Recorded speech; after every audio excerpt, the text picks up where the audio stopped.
Everyone, welcome back to my YouTube channel मुर्रान education. हमने last classes में discuss कर लिए right to equality, freedom of religion and against exploitation. आज हम डिस्कस करेंगे right to cultural and educational rights. Cultural and educational rights जिसे बोलते हैं हिंदी में सांस्कृतिक और शैक्षिक अधिकार, उर्दू में बोलते हैं सकाफती और तालीमी हुकूक। ये कौन से आर्टिकल के अंदर आते हैं? Article 29 to article 30।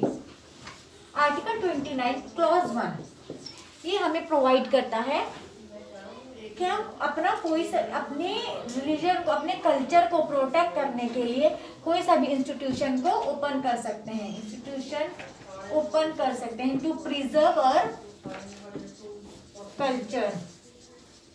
ठीक है, अपने आइडेंटिटी को प्रिजर्व करने के लिए हम कल्चर कोई भी एजुकेशनल इंस्टीट्यूशन को खोल सकते हैं। और आर्टिकल इसके का क्लॉज 2 बोलता है कि हम डिनाई नहीं कर सकते, shall not deny to enter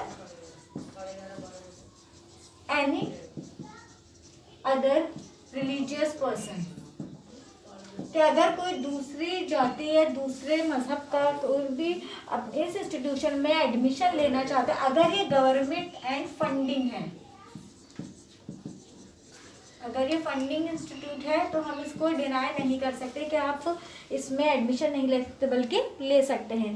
लेकिन आज का बहुत कम ऐसे इंस्टीट्यूशंस होते हैं जो इसको डिनाई करते हैं, बट बाकी सभी है। आज सभी बच्चे सभी किसी भी स्कूल में पढ़ सकते हैं। जो आर्टिकल 30 है वो प्रोवाइड करता है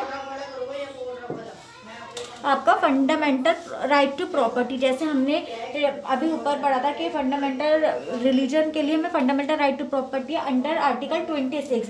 अब इसी तरह अपने ये था वो सभी के लिए था, उसके अंदर सभी इंडियन सिटीजन्स आते हैं। लेकिन इसमें सिर्फ स्पेशली कौन लोग आते हैं? माइनॉरिटी वाले। इसमें हमने माइनॉरिटी को कितने इसमें दो हिस्सों में डिवाइड करा है। एक तो लिंग्विस्टिक बेस पे, यानी कि अगर किसी की ज़बान जो है, जिसकी भाषा है वो कम होती जा रही है। दूसरी हो गई आपके रिलीजन बेस पे, कि अपने रिलीजन को प्रोटेक्ट करने के लिए। ठीक है, तो हम इसमें भी क्या है, आपका फंडामेंटल राइट टू प्रॉपर्टी है। लेकिन जो हमने आर्टिकल 15 क्लॉज 5 में रिजर्वेशन की बात करी थी, वो यहाँ पर अप्लाई नहीं होता है, क्योंकि तो ऑलरेडी अपने लोगों को इतनी रिजर्वेशन प्रोवाइड कर रहे हैं। अगर ज़्यादा 100% रिजर्वेशन नहीं कर सकते, क्योंकि हमने पहले भी बात करी थी 50% रिजर्वेशन नहीं करते हैं, तो यहाँ पे 15(5) जो माइनॉरिटी के लिए रिजर्वेशन प्रोवाइड करती है वो यहाँ पर एप्लीकेबल नहीं है। क्यों? क्योंकि तो खुद ही इतना राइट्स इसको प्रोवाइड कर रहे हैं।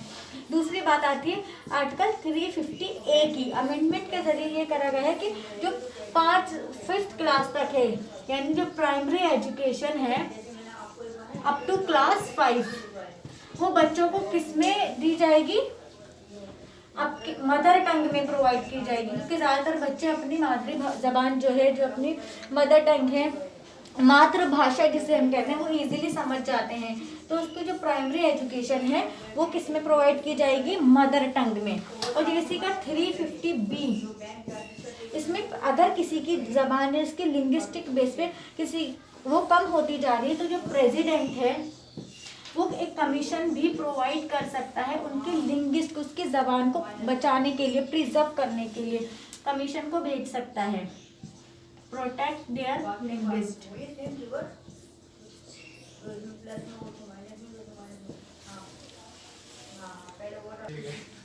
तो आप सबको ये समझ आ गया होगा कि कल्चर एंड एजुकेशनल राइट्स को हम किस तरह प्रोटेक्ट कर सकते हैं।